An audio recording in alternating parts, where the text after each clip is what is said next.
హల్లెలూయా స్తోత్రం. దేవునికి మహిమ కలుగును గాక. ఈ దినం చూస్తున్నామంటే దేవుని కృప.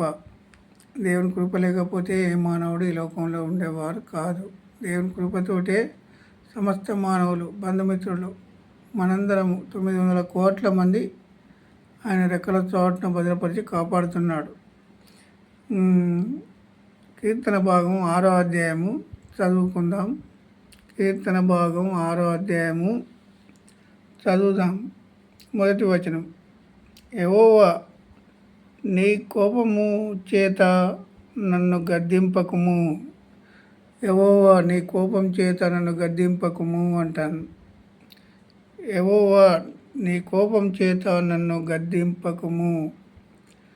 దేవుడు కోపగిస్తే ప్రతి మానవుడు సరైతాడు, సరి కావాలి. ఎందుకంటే ప్రతి మానవుడు దేవుని చేతిలో ఉన్నవారమే మనందరం. యెహోవా, నీ కోపం చేత నన్ను గద్దింపకము. నీ ఉగ్రతతో నన్ను శిక్షింపకము. నీ ఉగ్రతతో నన్ను శిక్షింపకము.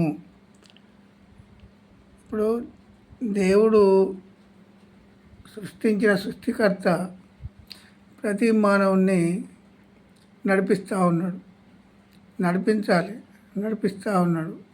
కానీ దేవుడు చెప్పిన మాటకు మానవుడు లోబడకుండా అపవాది చెప్పిన మాటకు లోబడుతూ దేవుని రెండు ఆత్మలు నడిపించేది. పరిశుద్ధాత్మ నడిపిస్తుంది, రెండవది దురాత్మ నడిపిస్తుంది మానవుని.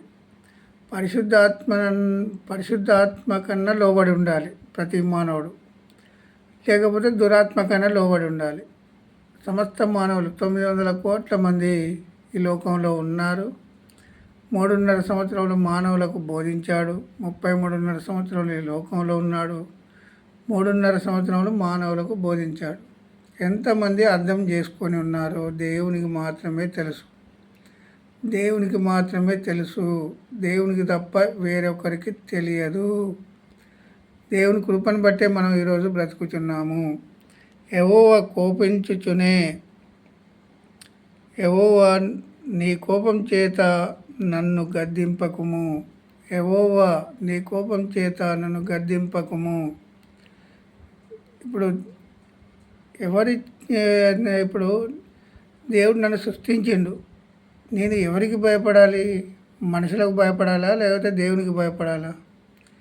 సృష్టించిన సృష్టికర్తకు మాత్రమే భయపడాలి. మనుషులకు భయపడు. అది నీ కోపం చేత నన్ను గద్దింపకము. నీ ఉగ్రతతో నన్ను శిక్షింపకము. దావీదు రాసిన మాటలు ఇవి. 5,000 సంవత్సరాల కింద ఇంత మంచి మాటలు రాయించాడు. వీటిని ధ్యానం చేస్తున్నాం. దేవుని కోపం క్షణం మాత్రం ఉంటుంది మానవుల మీద, ఎప్పటికి ఎల్లకాలం ఉండదు. క్షణం మాత్రం.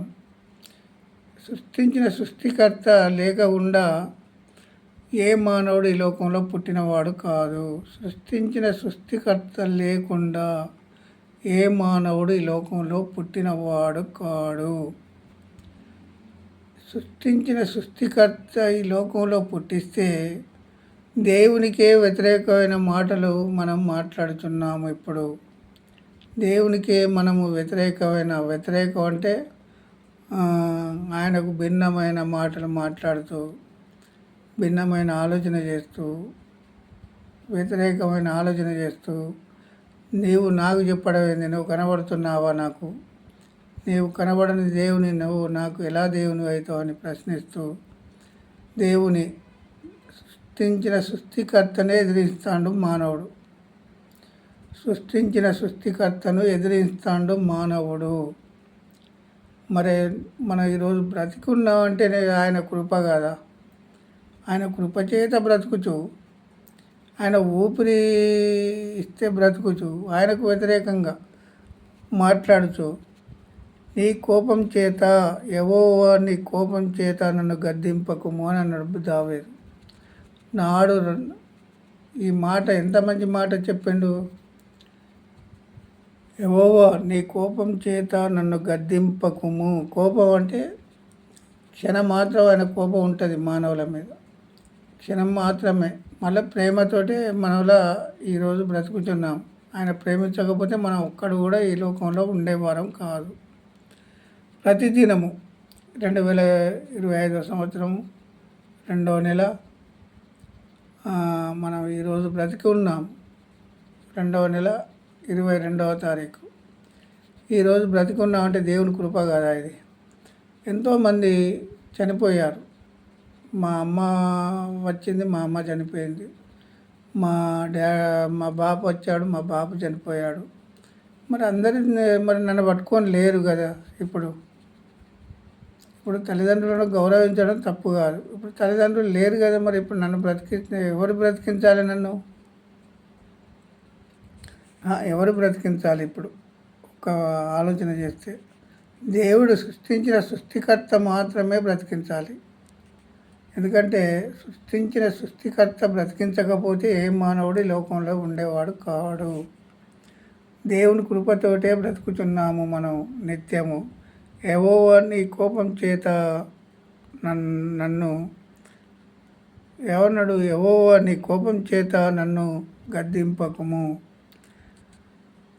నీ ఉగ్రతతో నన్ను శిక్షింపకము. యెహోవా నేను కృషించి ఉన్నాను, నన్ను కరుణించుము, నన్ను కరుణించుము. నేను కృషించి ఉన్నాను, నన్ను కరుణించుము.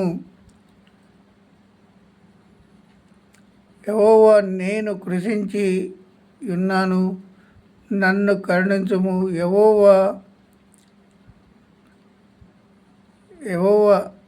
నా ఎముకలు అదురుచున్నవి, నన్ను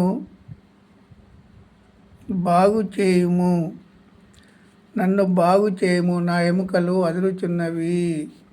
ఇప్పుడు ఎవరు బాగు చేయాలి? ప్రతి మానవుని, బాగలేని మనిషిని ఎవరు బాగు చేయాలి? సృష్టించిన సృష్టికర్త మాత్రమే బాగు చేయాలి. ఏ మానవుడు బాగు చేయలేడు, ఏ మానవుడు బాగు చేయలేడు.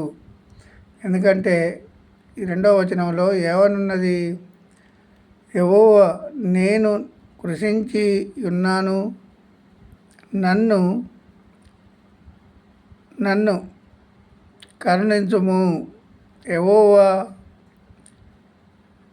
నా ఎముకలు అదురుచున్నవి, నా ఎముకలు అదురుచున్నవి, నన్ను బాగు చేయి ప్రభువా. ఇప్పుడు ఎవరికి చెప్పాలి? ప్రతి మానవుడు సృష్టించిన సృష్టికర్తకే చెప్పాలి. ఎందుకంటే దేవుడు చేసే కార్యాలు కంటికి కనబడవు, చెవులకు వినబడవు. కంటికి కనబడవు, చెవులకు వినబడవు. ఎందుకంటే సృష్టించిన సృష్టికర్తకు ఇప్పుడు నువ్వు నేను ఎలా ఉన్నామో తెలియదా దేవునికి? దేవునికి తెలియకుండా తెరమరుగై ఉన్నామా? దేవుడు చేసే కార్యాలు మనకు కనబడాలనా? దేవుడు చేసి ఇప్పుడు శ్వాసనిచ్చి బ్రతికించేది దేవుడు కాదా? ఊపిరినిచ్చి బ్రతికించేది దేవుడే కదా. యెహోవా నీ కోపం చేత నన్ను గద్దింపకము, నీ ఉగ్రతతో నన్ను శిక్షింపకము. యెహోవా నేను కృషించి ఉన్నాను, నన్ను కరుణించుము. యెహోవా నన్ను కరుణింపుము అని ఇప్పుడు నా ఎముకలు అదురుచున్నవి. ఇప్పుడు యెహోవా నేను కృషించి ఉన్నాను, యెహోవా నేను కృషించి ఉన్నాను, నన్ను కరుణింపుము. యెహోవా నా ఎముకలు అదురుచున్నవి, నా ఎముకలు అదురుచున్నవి, నా ఎముకలు అదురుచున్నవి. దేవుని కృపచేత బ్రతుకుతూ దేవుడు ఎవరు? దేవుడు నన్ను ఎలా బ్రతికిస్తాడు? దేవుని కృపను బట్టే బ్రతుకుతాడు ప్రతి మానవుడు. దేవుని కృపను బట్టి బతుకుచు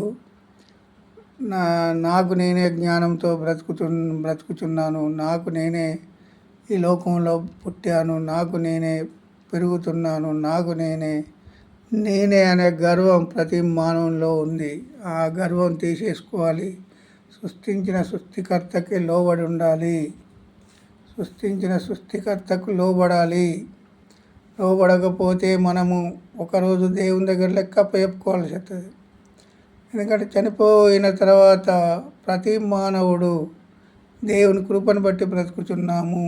హల్లెలూయా. ఈ మాటలు దేవుడు దీవించునుగాక.